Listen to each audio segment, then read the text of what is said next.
Okay, so for this problem, they're talking about a pulley system and they want to know the mechanical advantage and then the efficiency. So mechanical advantage is calculated by finding the load that you can actually pull up. So what are you actually pulling in newtons divided by the force that you actually have to exert. So the effort that you put in also in newtons. So in this problem, the load that you are going to actually pull up using this pulley system is 24 kilograms times 9.81 meters per second squared. In other words, the weight of that load. You could also do the same problem in kilograms, but since one of them is already in newtons, you might as well change to newtons.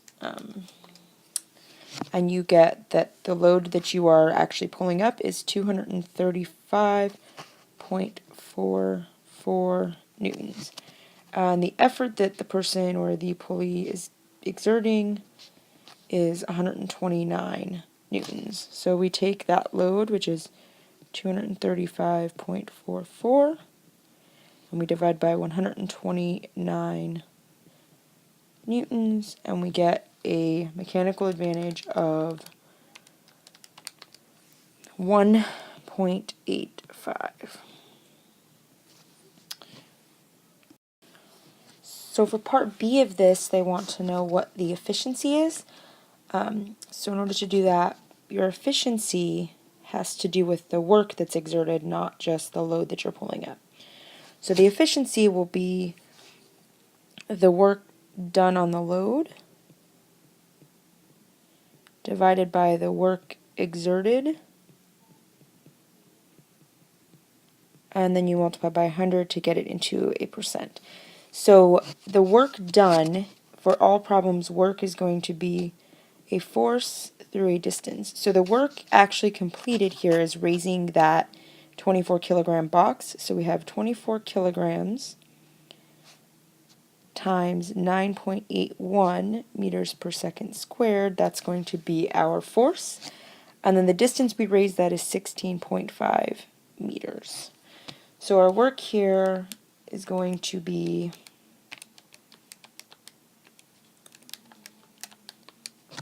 3,884.76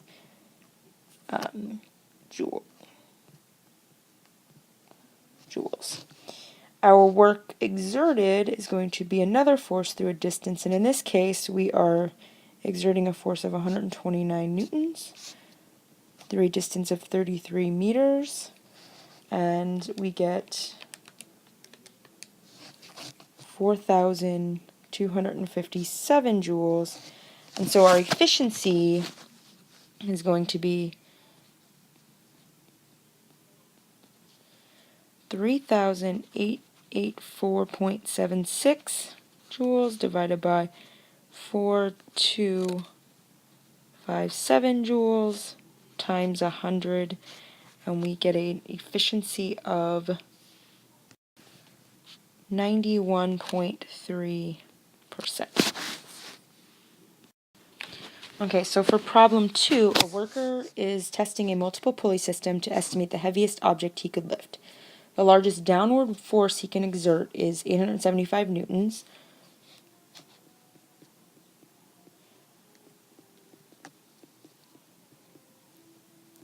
And he's going to move the rope 1.5 meters. So I have this pulley.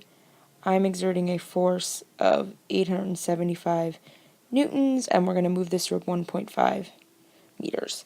On the other end of the pulley, we have some sort of object that we're going to move, and we're going to move the rope 1.25 meters. Assuming that it's 100% efficient means that the work that we are putting in will equal the work that we are getting out.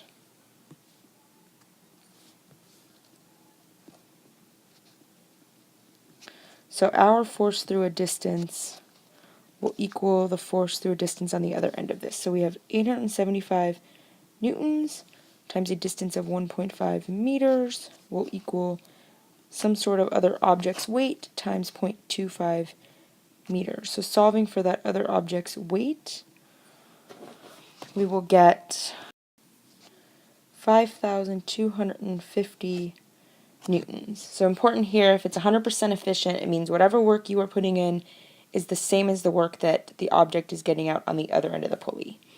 So the heaviest object this person can lift is 5,250 newtons.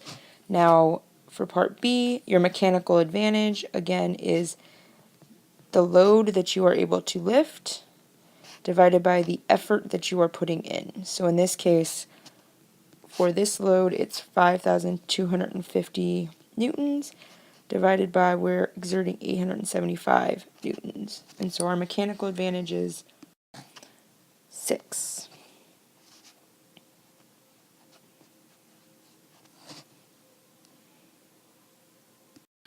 Alright, so for question 3, they want to know what a watt is.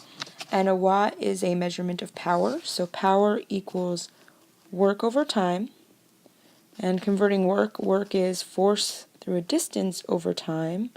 So kind of breaking this down, force is measured in newtons, which is equivalent to a kilogram meter per second squared. And if you're not sure where that comes from, force is mass times acceleration, and mass is measured in kilograms, and acceleration is measured in meters per second squared. So kind of putting all that together, we have kilograms times meters per second squared. So our force in this equation above is kilograms times meters per second squared. Our distance is measured in meters, and our time is measured in seconds. So we have kilogram meters squared per seconds cubed, or a watt.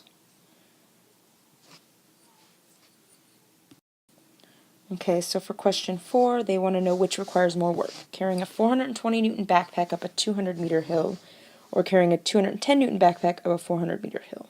So putting this together, work is whatever force you are exerting through a distance. So in the first example, work for the first problem, our force is going to be 420 newtons, and our distance is 200 meters, and we get a work of 84,000 joules. And for the second problem, our work is going to be 210 newtons through a distance of 400 meters, and it is still going to be 84,000 joules. So the work is the same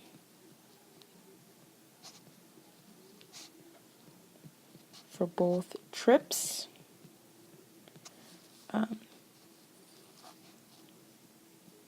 This is because in one trip,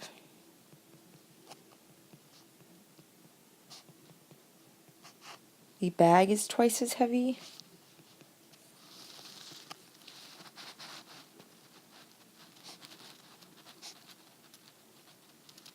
And the other trip,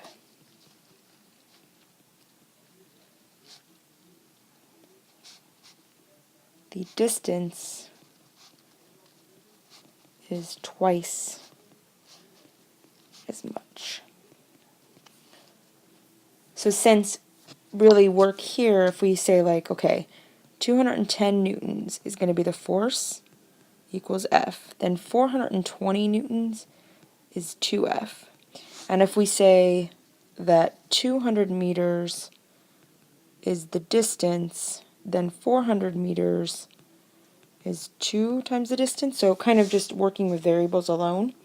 Here we have 2 of the force times 1 distance, which is 2FD. And for this problem, we have 1 force, but 2 of the distance. It's still 2FD. So using variables alone, these two problems are equivalent. Okay, for the very last problem on this worksheet, you're talking about an engine that moves a boat through the water at a constant speed of 15 meters per second. And the engine must exert a force of 6 kilonewtons, which is 6,000 newtons. We multiply by 1,000. And they want to know how much power does the engine develop. So power equals force through a distance over time. So another way to think of this problem, the distance over time is a velocity. So it could just be force times velocity. So in this case, our power is 6,000 newtons times 15 meters per second, which is